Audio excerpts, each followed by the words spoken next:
The GA resolution also asked the ICJ to answer the question of how do the policies and practices of Israel affect the legal status of the occupation and what the legal consequences are that arise from that status for all states and the United Nations. The GA resolution that requested the court's opinion received 87 votes in favour, while Israel and the United States were joined by 24 countries in seeking to block its passage, voting against the measure, while 53 countries abstained.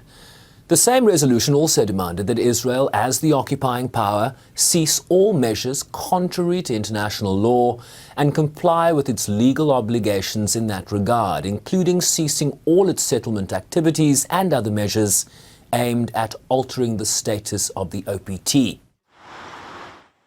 The same court is also weighing the case brought by South Africa, accusing Israel of violating its obligations under the Genocide Convention in the conduct of its ongoing war in Gaza that has killed more than 38,000 people and injured over 80,000,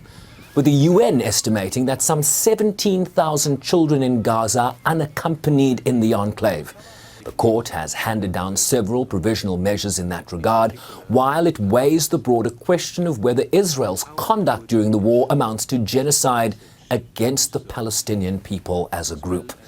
The ICJ also ruled in 2004 that Israel's separation barrier or wall in the West Bank was illegal and should be dismantled, a ruling that Israel has rejected while extending the very barrier that the court found to be illegal. The ICJ does not have an enforcement mechanism to its rulings, leaving that to a divided Security Council,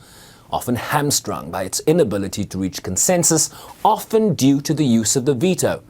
by those select powers afforded such a mechanism.